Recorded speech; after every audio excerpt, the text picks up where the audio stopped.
Sagar arrest అయ్యేలా చేసిన శ్రీవల్లి చెంప పగలగొట్టిన రామరాజు. ఇంతకు ఏం జరిగింది? అసలు సాగర్ అరెస్ట్ అయ్యేలా శ్రీవల్లి ఏం చేసింది? మరి శ్రీవల్లి చెంప పగలగొట్టడం ఏంటి రామరాజు? ఇదంతా కూడా వీడియోలో చూసి తెలుసుకునేద్దాం. ఇల్లు ఇల్లాలు పిల్లలు అప్కమింగ్ ఎపిసోడ్స్లో ఏం జరగబోతుందో ముందుగా తెలుసుకోవాలి అనుకుంటే వీడియోని లైక్ చేసి ఛానల్ని సబ్స్క్రైబ్ చేసుకుని పక్కనే ఉన్న బెల్ సింబల్పై ఆల్పై క్లిక్ చేయండి. ఇలా చేయడం వల్ల మేం పెట్టే ప్రతి వీడియో కూడా నోటిఫికేషన్ రూపంలో ముందుగా చూడగలుగుతారు. మొత్తం మీరు చూసుకున్నట్లయితే ఇంకా సాగర్ 25 లక్షలు ఇచ్చి మరీ ఉద్యోగం కొనుక్కుంటాడే కానీ ఆ వ్యక్తి సాగర్ని వదిలిపెట్టడు. మళ్ళీ డబ్బు కావాలి అంటూ సాగర్ దగ్గరికి వచ్చి సాగర్కి నర్మద ఇచ్చిన డబ్బులు కాస్త తీసేసుకుని వెళ్ళిపోతాడు. అది కాస్త భాగ్యం ఇటు వల్లి ఇద్దరూ మార్కెట్కి వెళ్తూ చూస్తూ భాగ్యం కాస్త వీడియో తీస్తుంది.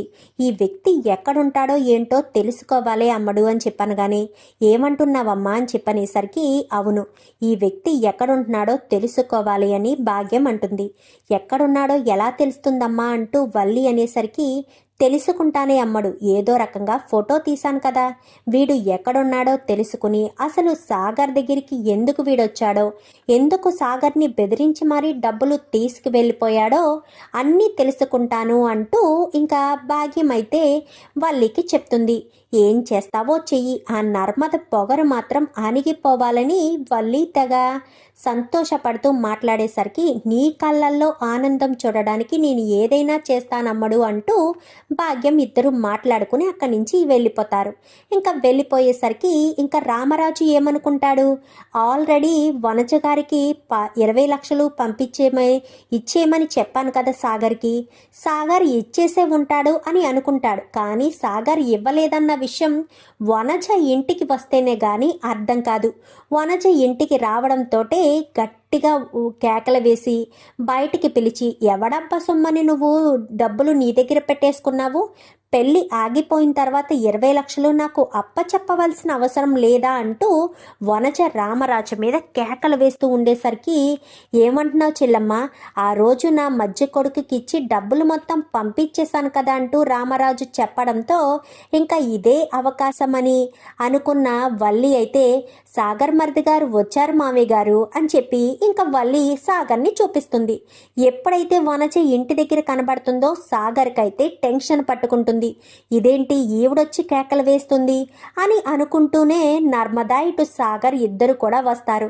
ఒరే సాగర్, ఏంటిది, ఈవిడికి 20 లక్షలు ఇచ్చేమని చెప్పాను కదా, మరి 20 లక్షల రూపాయలు ఈవిడికి ఇవ్వలేదా అంటూ మాట్లాడేసరికి అది నాన్న అని చెప్పనేసరికి ఏంటి ఈ డబ్బులు మీవే అని ఉంచేసుకున్నారా అంటూ ఇంకా వనజ చాలా గట్టిగా మాట్లాడుతుంది. అది కాదు చెల్లమ్మ, నేను ఇచ్చేయమని చెప్పాను అనేసరికి మీకు నేను వారం రోజులు మాత్రమే సమయం ఇస్తున్నాను. మీరు గనక నా డబ్బులు నాకు తిరిగి ఇవ్వకపోతే నేను ఎలా మీ దగ్గర నుంచి డబ్బులు వసూలు చేయాలో నేను చేస్తాను. నేను మీ అమ్మాయి మా ఇంటి కోడలవుతుంది కదా, మీ అమ్మాయి ఒంటి మీద ఉండే ప్రతి బంగారం ముక్క నాదే అయ్యుండాలి అని చెప్పి నేను మీకు 20 లక్షలు ఇచ్చాను. మీ కూతురు ఎవరినో ప్రేమించి తెల్లవారితే పెళ్ళనిపించుకుని మిమ్మల్ని మోసం చేసి వెళ్ళిపోయింది. మీరు వెళ్ళిపోయిన తర్వాత అయినా సరే మర్యాదస్తులైతే నా డబ్బు నాకు తిరిగి తీసుకొచ్చి ఇచ్చేసేవారు. కానీ మీరు తీసుకొచ్చి ఇవ్వలేదు. మీ ఇంటికి వచ్చి నేను అడిగితేనే కానీ మీరు డబ్బులు ఇవ్వలేదు అంటూ ఇవ్వడానికి సిద్ధపడలేదు అంటూ మాట్లాడేసరికి అది కాదు వదిన గారు అని చెప్పాను కానీ మీరు ఏం చెప్పినా నేను వినిపించుకోను. వారం రోజులు మాత్రమే సమయం ఇస్తున్నాను. మీరు నాకు ఆ డబ్బులు తీసుకొచ్చి ఇవ్వాల్సిందే అంటూ మాట్లాడేసి వెళ్ళిపోతుంది. వెళ్ళిపోయేసరికి ఇంక అందరూ కూడా లోపలికి వెళ్తారు. ఏంటి సాగర్, డబ్బులు ఏం చేశావు, ఆ 20 లక్షలు ఏం చేశావు అని చెప్పి అడుగుతూ ఉండగానే ఏం సమాధానం చెప్పకుండానే లోపలికి వెళ్ళిన తర్వాత ఏంట్రా నడిపోడా, ఆ డబ్బులు ఏం చేశావు అంటూ ఇంకా బుజ్జమ్మ మాట్లాడుతుంది. ఏంటి బుజ్జమ్మ, ఏంటిదంతా, డబ్బులు ఇవ్వలేదా, నేను ఇచ్చేమని ఆ రోజే చెప్పాను కదా అని రామరాజు అడిగినా సాగర్ మాత్రం బెల్లం కొట్టిన రాయిలా సైలెంట్గానే ఉండిపోతాడు. ఏంటి సాగర్, ఏం మాట్లాడవేంటి అంటూ నర్మద పక్క నుంచి అడుగుతుంది. ఏంట్రా అన్నయ్య, ఏం మాట్లాడవేంటి అంటూ ధీరజ్ అడుగుతాడు. ఏంట్రా నడిపోడా, ఏం మాట్లాడకుండా సమాధానం చెప్పకుండా సైలెంట్గా ఉంటావేంటి? నాన్న రోజు నీకు 20 లక్షలు ఇచ్చాడు కదా, మరి ఆ డబ్బులు ఏం చేసావరా అంటూ చందు అడిగినా ఎవరడిగినా కానీ నోట్లోంచి మాట కూడా మెదపకపోయేసరికి ఏం చేయాలో అర్థం కాకపోయేసరికి చూడు నడపడా, నేను నీతో అరవలేను, నాకు అంత ఓపిక కూడా లేదు. నీకు నేను 2 రోజులు సమయం ఇస్తున్నాను. 2 రోజుల్లో 20 లక్షలు తీసుకొచ్చి నా కళ్ళ ముందు పెట్టాలి. ఏం చేస్తావో ఎలా చేస్తావో నాకు తెలీదు. 20 లక్షలు మాత్రం తీసుకొచ్చి పెట్టాలి అని రామరాజు అందరి ముందు సాగర్కి వార్నింగ్ ఇచ్చి లోపలికి వెళ్ళిపోతాడు. ఇంకా సాగర్ ఏం మాట్లాడకుండా లోపలికి వెళ్ళిపోతాడు. నర్మద కూడా వెనకాలే వెళ్తుంది. ఏంటి సాగర్, ఏం మాట్లాడవేంటి? ఆ 20 లక్షలు ఏమయ్యాయి అని చెప్పాను కానీ నన్నేమి అడక్కు నర్మదా అంటూ సాగర్ బయటికి వెళ్ళిపోతాడు. ఇంక ఇదంతా చూసింది కదా వల్లి, వెంటనే వాళ్ళమ్మ భాగ్యానికి ఫోన్ చేస్తుంది. ఫోన్ చేసేసరికి ఏంటమ్మడు అని చెప్పాను కానీ అమ్మోయ్ ఇక్కడ చాలా పెద్ద రాద్ధాంతం జరిగింది అమ్మోయ్ అని చెప్పాను కానీ ఏమైంది అమ్మడు అని చెప్పనేసరికి మొత్తం ఇక్కడ జరిగిన విషయం అంతా కూడా పోసగుచ్చినట్టుగా భాగ్యానికి చెప్తుంది వల్లి. అయితే చెప్పేసేసరికి ఇంకా భాగ్యం ఒక్కసారిగా షాక్ అవుతుంది. నాకు నువ్వు చెప్పిన దాన్ని బట్టి ఏదో జరిగిందనిపిస్తుంది అమ్మడు అని చెప్పాను కానీ ఏంటమ్మా ఏంటది అనేసరికి తెలుసుకుంటానమ్మడు, తెలుసుకున్న తర్వాత నీకు చెప్తానని వెంటనే ఇంకా వాళ్ళ ఏరియాలోనే ఒకడు కంప్యూటర్ పట్టుకుని తిరిగేవాడు, ల్యాప్టాప్ పట్టుకుని తిరిగేవాడు ఒకడు ఉన్నాడు అని చెప్పింది కదా భాగ్యం. వాడి దగ్గరికి గబగబా వెళ్తుంది. వెళ్ళి అబ్బాయి అనగానే ఏంటండి అని చెప్పనేసరికి ఈ ఫోటోలో ఉన్న వ్యక్తి ఎక్కడుంటాడో ఏంటో నువ్వు తెలుసుకోగలవా అని చెప్పాను కానీ ఈ వ్యక్తి గురించి మీకెందుకు అని చెప్పి ఇంకా ఆ కుర్రోడైతే భాగ్యాన్ని అడుగుతాడు. అది కాదబ్బాయి, నాకు కొంచెం ఈ వ్యక్తితో పరిచయం అవసరం ఉంది, అందుకని ఈ వ్యక్తి ఎక్కడుంటాడో ఏంటో నాకు తెలీదు, కొంచెం నువ్వు ఈ వ్యక్తి గురించి ఎంక్వైరీ చేసి నాకు చెప్పగలవా అనగానే ఎంక్వైరీ ఎందుకు, ఆ ఫోటో ఇలా ఇవ్వండి అని అతను హ్యాకర్ మాట. సో ల్యాప్టాప్లో చెక్ చేసి ఆ ఫోటోని తన ల్యాప్టాప్లోకి పంపించుకుని ఆ ఫోటో ద్వారా తన ఇంటి అడ్రస్సు, ఫోన్ నెంబరు అన్నీ కూడా తీసిచ్చేసరికి చాలా థ్యాంక్స్ అబ్బాయి అనగానే పర్వాలేదు ఆంటీ అని చెప్పి ఇంకా కుర్రోడు వెళ్ళిపోతాడు. వెళ్ళిపోయేసరికి భాగ్యం ఈ ఒక్క ఫోన్ నెంబర్తో నీ జాతకం అంతా బయటకు తీస్తాను సాగర్ అని వెంటనే భాగ్యం ఆ ఫోన్ నెంబర్కి ఫోన్ చేస్తుంది. ఎవరబ్బాయి నువ్వు అని చెప్పాను కానీ మీరు నాకు ఫోన్ చేసి నేనెవరు అంటారేంటి, అసలు ఎవరు మీరు అని చెప్పాను కానీ నేను ఎవరో ఏంటో నేను చెప్పిన ప్లేస్కి నువ్వు వస్తే అన్ని వివరాలు తెలుస్తుంది అని చెప్పనేసరికి ఎక్కడికి రావాలి అనగానే పలానా చోటుకి అని భాగ్యం చెప్తుంది. సరేనని ఆ వ్యక్తి వస్తాడు. వ్యక్తి వచ్చేసరికి మీరేనా నాకు ఫోన్ చేసింది అనగానే అవునరా అబ్బాయి అని చెప్పాను కానీ నీకు సాగర్ తెలుసా అని చెప్పనేసరికి సాగర్ ఎవరు అని చెప్పి ఇంకా వ్యక్తి అడగడంతో వెంటనే తన ఫోన్లో ఉన్న ఫోటోని చూపిస్తుంది. తెలుసు, అయినా ఇతని గురించి మీరెందుకు అడుగుతున్నారు అనగానే చూడబ్బాయి, ఇతన్ని నువ్వు ఎందుకు బెదిరించావో, ఇతని జోబిలో ఉన్న డబ్బులు మొత్తం తీసుకుని అతన్ని దబాయించి మరీ ఎందుకు వెళ్ళావో నాకైతే తెలీదు. నువ్వు పూర్తి వివరణ చెప్తే నీకు నేను 5,000 ఇస్తాను అని చెప్పి ఆశ చూపిస్తుంది.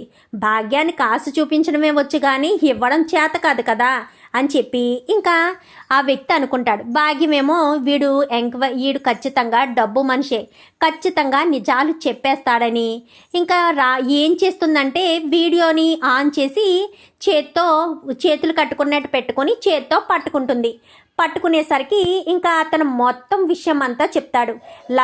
నేను ఉద్యోగాన్ని అమ్మేశాను, ఇంత డబ్బులకి నేను అమ్మేశాను అని మొత్తం విషయం అంతా చెప్పేసరికి ఓహో నువ్వు అమ్మేశావా అని చెప్పాను కానీ అవును అనేసరికి సరే అని మొత్తం విషయం అంతా తెలుసుకున్నది. ఆ వీడియో అంతా కూడా తీసుకెళ్ళి వనజకు చూపిస్తుంది. వనజకు చూపించి వనజ దగ్గర విషయాన్నంతా బయట పెడుతుంది. మీరిచ్చిన 20 లక్షలతో ఆ సాగరు ఉద్యోగాన్ని కొనుక్కున్నాడండి, అందుకే ఆ 20 లక్షల విషయం మీకు దగ్గరికి తేలేదు. తండ్రికి మాత్రం 20 లక్షలు ఇచ్చేశానని చెప్పాడు. మీరు ఆ 20 లక్షలు తీసుకోవాలి అంటే వాళ్ళ మీద పోలీస్ కంప్లైంట్ ఇవ్వాలి అని చెప్పి ఇంకా వనజకి బాగా సాన పెట్టేసరికి వనజ ఏం చేస్తుందంటే పోలీసులు కంప్లైంట్ చేస్తుంది. వారం రోజులు అన్నది కదస్తా 2 రోజుల్లోనే సాగర్కి అవకాశం ఇచ్చింది కదా. ఆ మరుసటి రోజే పోలీసులు సరాసరి ఇంటికి వచ్చేసేసరికి ఇక్కడ సాగర్ అంటే ఎవరు అని చెప్పి పోలీసులు అడిగేసరికి సాగర్ బయటకు వస్తాడు. ఏమైంది, ఎందుకు అరెస్ట్ చేస్తున్నారు అని చెప్పి మాట్లాడేసరికి ఇక్కడ సాగర్ అనే వ్యక్తి మీద వనజ గారు కంప్లైంట్ ఇచ్చారు. తను రామరాజు గారికి ఇచ్చిన 20 లక్షలతో ఆయన ఒక గవర్నమెంట్ ఉద్యోగానికి ఇచ్చి ఉద్యోగం కొనుక్కున్నట్టుగా మాకు కంప్లైంట్ ఇచ్చారు. మాకు ఇవ్వాల్సిన డబ్బుల్ని వాళ్ళ సొంత ఖర్చులకి వాడుకున్నారని, ఆ డబ్బులు మాకు ఇచ్చేంత వరకు మేము కేసు విత్డ్రా చేసుకోమని కేసు పెడుతున్నామన్నట్టు నాకు వనజ గారు కంప్లైంట్ ఇచ్చారు అని చెప్పి మాట్లాడేసరికి ఇంకా రామరాజు ఒక్కసారిగా షాక్ అవుతాడు. ఏంటి 20 లక్షలతో గవర్నమెంట్ ఉద్యోగం కొనుక్కోవడం ఏంట్రా నడుపడా, ఏంటిదంతా అంటూ రామరాజు అడిగేసరికి సాగర్ ఏం మాట్లాడకుండా సైలెంట్గా ఉండిపోతాడు. మీరెక్కడో పొరపడిపోతున్నారు ఇన్స్పెక్టర్ అని చెప్పాను, కానీ నేను పొరపడటం లేదు రామరాజు గారు. మీ కొడుకే తప్పు చేశాడు. ఒకవేళ మీ కొడుకు తప్పు చేయకపోయి ఉంటే నేను ఆ తప్పుడు ఎలిగేషన్ తీసుకొచ్చినప్పుడే లేదు అబద్ధం, అది అబద్ధమని మీ కొడుకు నోటంట మాట ఎందుకు రాలేదు? ఆ 20 లక్షలు పెట్టుకుని మీ కొడుకు ఉద్యోగం కొనుక్కున్నాడు. మా దగ్గర పక్కా ఆధారాలున్నాయని ఆ వీడియోను కూడా చూపిస్తాడు.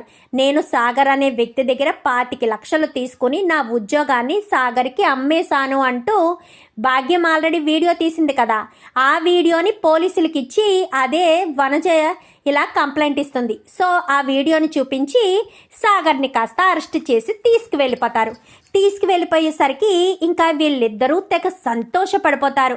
ఇంకా నర్మదకు ఏం చేయాలో అర్థం కాదు. రామరాజు అయితే తల పట్టుకుని కూర్చుంటాడు. ఇదేంటి బుజ్జమ్మ, ఇదెక్కడ తంట? ఒక కొడుకు బాగున్నాడు అనుకుంటే మరొక కొడుకు ఇలాంటి సమస్య ఏంటి? ఎప్పటికే కూతురు జీవితం నాశనం అయిపోయిందని నేను ఎంతగానో కుమిలిపోతున్నాను. ఇప్పుడేంటి బుజ్జమ్మ ఇలా జరిగింది అంటూ ఇంకా రామరాజు తల పట్టుకుని ఏడుస్తూ ఉండేసరికి, నాన్న మీరు బాధపడకండి నాన్న, మీ ఆరోగ్యం అంతంత మాత్రంగా ఉంది నాన్న, మీరు బాధపడకండి నాన్న అంటూ చందు ధీరజ్ ఇద్దరు కూడా ఒకరు ఒక పక్క కూర్చుని రామరాజుని ఓదారుస్తూ ఉంటారు. ఏం చేయమంటారా, కొడుకుల్ని కనగలను కానీ వాళ్ళ తలరాతల్ని కనగలనా? ఎవడు ఏ తప్పు చేస్తున్నాడో తెలియట్లేదు. వాడికి నేను 20 లక్షలు తీసుకెళ్ళి బ్యాంకులో వేయమన్న పాపానికి వాడు ఆ 20 లక్షలకి మరొక 5 లక్షలు మరి ఎక్కడి నుంచి తీసుకొచ్చాడో తెలీదు అంటూ మాట్లాడుతూ ఉండగానే తిరుపతి రైస్ మిల్లు నుంచి ఫోన్ చేస్తాడు. బావా అని చెప్పనేసరికి ఏంటి అని చెప్పాను, కానీ రైస్ మిల్లులో 5 లక్షల రూపాయలు తేడా వచ్చింది బావా అని చెప్పనేసరికి రామరాజుకి విషయం అర్థమైపోతుంది. అంటే ఆ 5 లక్షలు రైస్ మిల్లులోంచి తీసుకుని బుజ్జమ్మ 20కి 5 కలిపి 25 లక్షలు తీసుకెళ్ళి గవర్నమెంట్ ఉద్యోగం కొనుక్కున్నాడు నీ కొడుకు చదివి ఎగ్జామ్ రాసి పాస్ అయ్యి గవర్నమెంట్ ఉద్యోగం సంపాదించలేదు. నీ కొడుకుకు చేతకాక వాడి భార్య కోసం 25 లక్షలు పెట్టి ఎవరివో సొమ్ములు తీసుకొచ్చి 25 లక్షలు పెట్టి మరి ఉద్యోగం కొనుక్కున్నాడు బుజ్జమ్మ. నా పరువుని ఇంతకింత దిగజార్చేశాడు అని ఎంతగానో బాధపడుతూ ఉంటాడు రామరాజు. ఏంటక్క ఇలా జరిగింది? అసలు బావ ఏం చెప్పలేదనకని నాకేం తెలుసు ప్రేమ, అసలు ఇదంతా నాకు తెలీదు. ఉద్యోగం ఎలా వచ్చింది అని అప్పటికీ అడిగితే నీకు చెప్పకుండా ఎగ్జామ్ రాశాను, ఉద్యోగం వచ్చింది అని చెప్పాడే తప్ప ఇలా 25 లక్షలు పెట్టి కొన్నాడు అన్న విషయం కూడా నాకు తెలీదు ప్రేమ అని చెప్పనేసరికి అసలు వనజ గారికి ఈ విషయం ఎలా తెలుసు అని చెప్పి అనుకుంటూనే ఈ వల్లిని ఇటు వీళ్ళిద్దరు వంక చూసేసరికి వీళ్ళిద్దరూ తెగ సంతోషపడిపోతూ ఒకరికొకరు షేక్ హ్యాండ్లు ఇచ్చుకుంటూ ఉంటారు. వీళ్ళిద్దరి పాత్ర ఉందేమో అని అనిపిస్తుందక్క, లేదంటే ఇక్కడ జరిగిన విషయం అక్కడ ఎలా తెలుస్తుంది? వీళ్ళిద్దరే అటు నుంచి నరుక్కొచ్చారేమో. పదక్క ముందు మనం వనజ గారి దగ్గరికి వెళ్దామని ఇద్దరు కూడా వనజ గారి దగ్గరికి వెళ్తారు. వనజ గారి దగ్గరికి వెళ్ళి ఆ మేడం అని చెప్పి మాట్లాడేసరికి ఏంటమ్మా ఇలా వచ్చారు అనగానే నా భర్త డబ్బులు కావాలని తీసుండడు మేడం అని చెప్పాను, కానీ చూడమ్మా నీ పేరేంటో నాకు తెలీదు, నీ భర్త తీశాడు అని నాకు ఒకరు వచ్చి చెప్పారు, అందుకే నీ భర్త మీద నేను కంప్లైంట్ ఇచ్చాను, ఆవిడే సాక్ష్యం కూడా ఇచ్చింది అని చెప్పనేసరికి ఎవరావిడ అని చెప్పాను, కానీ ఏమో నాకు తెలీదు, ఆవిడ్ని మీ ఇంట్లోనే చూశాను అని చెప్పాను కానీ మా ఇంట్లో చూసారా అని చెప్పాను కానీ అవును, మీ పెద్ద తోటికోడలు ఉంది కదా, వాళ్ళ అమ్మే నా దగ్గరికి వచ్చి ఆ వీడియో చూపించి కంప్లైంట్ ఇవ్వమని, అప్పుడే డబ్బులు వస్తాయని చెప్పింది, అందుకే నేను కంప్లైంట్ ఇచ్చాను అని చెప్పనేసరికి ఒక్కసారిగా షాక్ అయిపోతుంది నర్మద. అంటే ఇదంతా వాళ్ళిద్దరి పనే అక్క, వాళ్ళిద్దరే గూడు పుటాని చేశారు. ఇప్పుడు 20 లక్షలు అని చెప్పాను కానీ మేడం నేను ఒక ఆడపిల్లగా మిమ్మల్ని అడుగుతున్నాను, నాకు ఒక్క 3 నెలలు సమయం ఇవ్వండి, మీ 20 లక్షలు మీకు నేను ఇచ్చేస్తాను, నాకు ఒకే ఒక్క 3 నెలలు సమయం ఇవ్వండి, నేను ఎక్కడో చోట లోన్ పెట్టుకునైనా సరే నేను మీకు 20 లక్షలు అప్పచెప్తాను, దయచేసి నా భర్తను కేసు విత్డ్రా చేసుకుని రిలీజ్ చేయండి, మా మామయ్య గారు ఏ తప్పు చేయలేదు, డబ్బులు ఇచ్చేయమన్నారు, నా భర్త నా సంతోషం కోసం, నా పుట్టింటికి నన్ను దగ్గర చేయడం కోసమే నా భర్త ఇలా తొందరపాటు నిర్ణయం తీసుకుని మీ డబ్బులు వాడుకుని మరీ ఈ రకంగా ఉద్యోగం సంపాదించారు, ప్లీజ్ ఆంటీ నన్ను అర్థం చేసుకోండి, మీ కూతురుగా భావించి అర్థం చేసుకోండి, ఒక్క 3 నెలలు సమయం ఇవ్వండి, మీకు డబ్బులు తీసుకొచ్చి ఇచ్చే బాధ్యత నాది అని ప్రేమ నర్మద ఇద్దరు కూడా బ్రతిమాలేసరికి సరే అని చెప్పి ఇంకా కంప్లైంట్ ఇచ్చారు కదా, ఇన్స్పెక్టర్కి కాల్ చేసి కేసు విత్డ్రా చేసుకుంటున్నాననేసరికి చాలా థ్యాంక్స్ ఆంటీ, 3 నెలలు నా మాట మీద నమ్మకం ఉంచి మీరు 3 నెలల్లో ఈ డబ్బులు మీకు తీసుకొచ్చి ఇచ్చే బాధ్యత నాది అని చెప్పి ఇంకా అక్కడి నుంచి వచ్చేసి పోలీస్ స్టేషన్ నుంచి సాగర్ని విడిపించుకుని ఇంటికి బయటికి తీసుకొస్తుంది. బయటికి తీసుకురావడంతో సాగర్ చెంప చెల్లుమనిపిస్తుంది నర్మద. అసలు నీకు బుద్ధుండే ఇదంతా చేసావా? నువ్వు చేసేటప్పుడు నాకొక్క మాట చెప్పాల్సిన పని లేదా సాగర్? నీ సొంత నిర్ణయాలు నువ్వు ఎలా తీసుకుంటావు? ఆ డబ్బులు నీ చెల్లి పెళ్లి కోసం వాళ్ళు ఇచ్చారు, అసలు ఆ డబ్బులు తీసుకోవాల్సిన అవసరం ఏముంది సాగర్?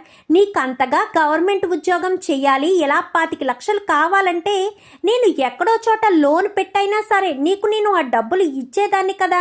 ఇప్పుడు మావయ్య గారి పరువు నలుగురిలో తీసి పాడేశావు. ఎప్పుడెప్పుడు మావయ్య గారి పరువు తీద్దామా అని చూసే ఈ ఎదురింటి వాళ్ళకి బాగా అవకాశం దొరికింది కదా.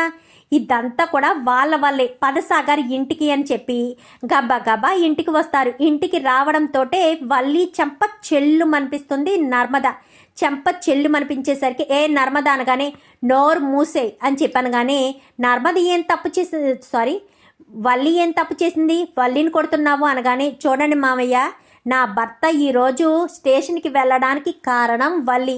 ఎందుకంటే నా భర్త తప్పు చేశాడు అంటే ఒప్పుకుంటాను, ఎందుకంటే అది అమూల్య కోసం ఆవిడ ఇచ్చిన డబ్బులు, ఆ డబ్బుల్ని వాళ్ళకే తిరిగి ఇచ్చేయాలి. కానీ కేవలం నా భర్త ఉద్యోగం సంపాదించడం కోసమే ఆ డబ్బులు అక్కడ వాళ్ళకి ఇచ్చి ఆ ఉద్యోగాన్ని కొనుక్కున్నాడు, అది ఒప్పుకుంటాను. కానీ ఆ విషయం తెలిసిన ఈ భాగ్యం, ఈ వల్లి ఇద్దరు కూడా ఈ విషయం మన ఇంట్లో చెప్పకుండా సరాసరి వనజ గారి దగ్గరికి వెళ్ళి మీకు అక్కడి నుంచి 20 లక్షలు రావాలి అంటే మీరు సాగర్ మీద పోలీస్ కంప్లైంట్ ఇవ్వండి, సాక్ష్యంగా ఈ వీడియో ఇవ్వండి అంటూ ఆ వ్యక్తి ఎవరి దగ్గర అయితే సాగర్ కొనుక్కున్నాడో ఆ వ్యక్తి దగ్గర తీసుకున్న వీడియోని చూపించారు మామయ్య అంటూ నర్మద చెప్పేసరికి ఒక్కసారిగా రామరాజు షాక్ అయిపోతాడు. ఏంటి నర్మద, ఏంటి నువ్వు అనేది అనగానే అవును మామయ్య, ఇప్పుడు ప్రేమ నేను ఇప్పుడు వనజ గారి దగ్గరికే వెళ్ళాము. అసలు మీరు కంప్లైంట్ ఎలా ఇచ్చారు, సాగరే తీసుకున్నాడు అన్న విషయం మీకెలా తెలుసు అంటే మీ ఇంటి నుంచే మీ పెద్ద కోడలు వాళ్ళ అమ్మాయి నా దగ్గరికి వచ్చి ఈ వీడియో చూపించి ఆవిడే కంప్లైంట్ ఇవ్వండి, అరెస్ట్ చేయించండి, అప్పుడే మీ డబ్బులు మీకు వస్తాయి అంటూ చెప్పింది అని చెప్పి వనజ గారు చెప్పారని నర్మద చెప్పేసరికి ఒక్కసారిగా షాక్ అయిపోతాడు రామరాజు. ఏంటి ఇదంతా నిజమా అనగానే అవున మావయ్య నిజమే అని పక్కనున్న ప్రేమ చెప్తుంది. చెప్పేసరికి ఇంకా రామరాజు అయితే వల్లి మీదకి చెయ్యెత్తుతాడు. చెయ్యెత్తిన వాడు కాస్త చిచ్చి, నువ్వు ఇంటి పెద్ద కోడలవా, ఇంటి పరువుని నిలబెట్టేదానివా, మరి నా సాగర్ని ఎలా రిలీజ్ చేయించవు నా వదినా అని చెప్పి ఇంకా పక్కనున్న ధీరాజ్ అడిగేసరికి నేను 3 నెలలు వనజ గారికి గడువిచ్చాను, 3 నెలల్లో ఆవిడ 20 లక్షలు అప్పచెప్పేస్తాను అని చెప్పనేసరికి 3 నెలల్లో 20 లక్షలు ఎలా తీసుకొస్తావు అనగానే ఏదో ఒకటి చేస్తాను మామయ్య, నేను లోన్ పెట్టుకునైనా సరే ఆవిడికి డబ్బులు ఇచ్చి మీ పరువు నిలబెడతాను. కొడుకులు మీ పరువులు ఎలా తీసినా ఏం చేసినా కానీ కోడలుగా నేను మీ పరువుని నిలబెట్టేదాన్నే తప్ప తీసేదాన్ని కాదు మామయ్య.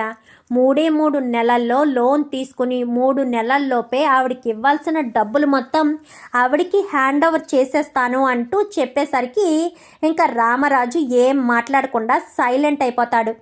అమ్మయ్య, ప్రాబ్లం క్లియర్ అయిపోయిందని సాగర్ రిలాక్స్గా గదిలోకి వెళ్ళి కూర్చుంటాడు. రామరాజు ఏం మాట్లాడు. ఇంకా భాగ్యానికైతే రామరాజు గట్టిగా వార్నింగ్ ఇస్తాడు. నువ్వు ఈ ఇంటికి రావద్దు చెల్లమ్మ. నీ కూతుర్ని మాత్రమే ఇంటికి ఇచ్చావు, మీరు ఇంట్లో ఉంటారని కాదు. నేను మీకు 10 లక్షలు బిజినెస్ చేసుకోవడానికి ఇచ్చాను కదా, వెళ్ళి బుద్ధిగా బిజినెస్ చేసుకోండి, లేదంటే నేనిచ్చిన 10 లక్షలు నాకు తిరిగి ఇచ్చేయండి అంటూ చెప్పేసేసరికి ఒక్కసారిగా షాక్ అయిపోతారు. అది అని చెప్పనగానే వెళ్ళండి అని చెప్పి గట్టిగా గసిరేసరికి వాళ్ళిద్దరూ వెళ్ళిపోతారు. ఇంకా వల్లి అయితే చెంప పట్టుకుని గదిలోకి వెళ్ళిపోవడంతో వెనకాలే చందు వెళ్ళి మళ్ళీ వల్లి చెంప చెల్లు మనిపిస్తాడు. అసలు నీకు బుద్ధి జ్ఞానం ఉందా? మీ అమ్మకు అసలు ఇంగిత జ్ఞానం లేదా?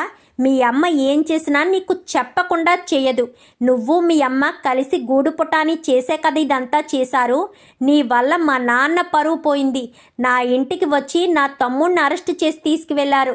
నా తమ్ముడు ఏదో అమాయకత్వంతో చేసిన పనిని పోలీస్ స్టేషన్ వరకు వెళ్ళేటట్టు చేసి నా తమ్ముడికి అందరి ముందు పరువు తక్కువ పని అయినట్టుగా చేశావు అంటూ ఇంకా వల్లిని కసురుకుంటాడు.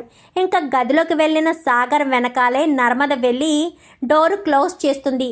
చెప్పు సాగర్, నీకు అసలు ఈ సలహా ఎవరిచ్చారు? ఆ బ్రోకర్ని కలవమని నీకు ఎవరు సలహా ఇచ్చారు? నీ అంతట నువ్వు వచ్చిన సలహా కాదిది. నీకు ఎవరో వెనకుండిదంతా నడిపించారు. నువ్వు వెనకుండిదంతా నడిపించారు అనేది ఎవరన్న విషయం నాకు చెప్పలేదనుకో, నేను నీతో మాట్లాడను. 3 నెలల్లో డబ్బులు ఆవిడికి ఇస్తాను అని చెప్పాను కాబట్టి 3 నెలల్లో ఆవిడికి డబ్బులు ఇస్తాను.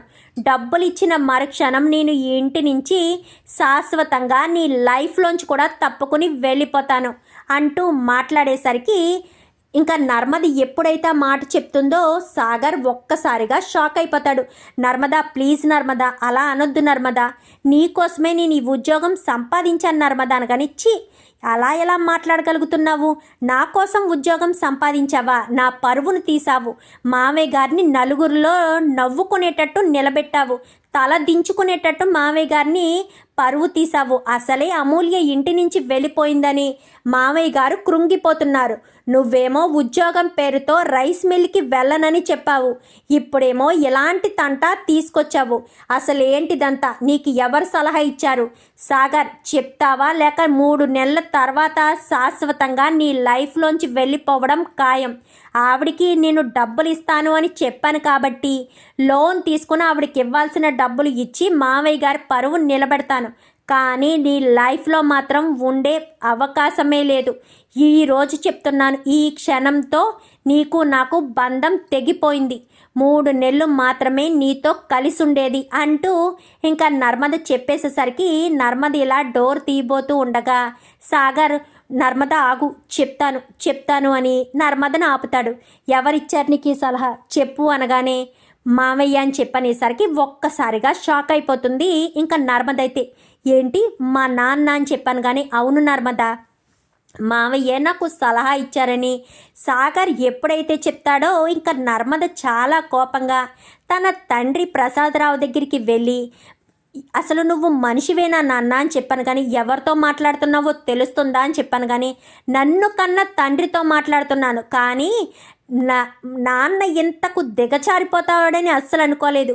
అల్లుడు టాలెంట్తో పైకి రావాలని కోరుకోవాలే తప్ప అల్లుడు అత్తవారింట్లో చిచ్చు పెట్టి కూతురు అత్తవారింట్లో చిచ్చు పెట్టి మరీ డబ్బులు తీసుకొచ్చి ఉద్యోగం కొనుక్కోమని సలహాలు ఇచ్చాడు చూడు. నాన్నని అసలు ఏమనాలమ్మా అని చెప్పనేసరికి, ఏంటండి ఏం మాట్లాడుతుంది అనగానే, అసలు నా సాగర్ ఆ డబ్బులు ఎక్కడి నుంచి తెచ్చాడో తెలుసా? అమూల్యను పెళ్లి చేసుకోవడానికి, అదే కోడలుగా చేసుకోవడానికి ఒప్పుకున్న వనజ గారు ఇచ్చిన 20 లక్షలు, రైస్ మిల్లోంచి తీసుకొచ్చిన 5 లక్షలు, మొత్తం 25 లక్షలు కలిపి ఆ ఉద్యోగం కొనుక్కోవడానికి సాగర్ ఇచ్చాడు. ఆ వనజ గారు వచ్చి సాగర్ని అరెస్ట్ చేసి మరీ తీసుకువెళ్ళిపోయారు. సాగర్ పరిస్థితి, మామయ్య గారి పరువు నడి రోడ్డు మీద నిలబెట్టేశావు కదా నాన్న. నేను నీ ఇంటికి రావడం కోసం ఇదంతా చేసావు కదా. ఇప్పుడు చెప్తున్నాను, నేను పుట్టింటికి రాను. ఇప్పుడు వరకు నువ్వు నేను చనిపోయాను అని అనుకున్నావేమో, నా తల్లిదండ్రులు చనిపోయారు అని అనుకుంటాను. నాకు తల్లిదండ్రులైనా అత్తమామలైనా ఆ రామరాజు, ఆ వేదవతి గారులే. నేను ఆ ఇంట్లోనే శాశ్వతంగా ఉంటాను అని చెప్పి నర్మదా ప్రసాదరావుకి గట్టి వార్నింగ్ ఇచ్చి అక్కడి నుంచి ఇంటికి వచ్చేస్తుంది. చూద్దాం మరి నర్మదా డబ్బులు ఎలా ఇస్తుందో.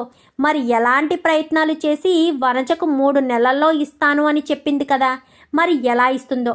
వల్లి నిజస్వరూపం పూర్తిగా రామరాజుకు తెలిసి వల్లిని ఇంటి నుంచి బయటకు తరిమేయాలని, వల్లికి సరైన బుద్ధి వచ్చేటట్టుగా చెయ్యాలని మీరు కూడా కోరుకుంటే వీడియోని లైక్ చేసి ఛానల్ని సబ్స్క్రైబ్ చేసుకుని పక్కనే ఉన్న బెల్ సింబల్లో ఆల్ పై ట్యాప్ చేయండి. Thank you for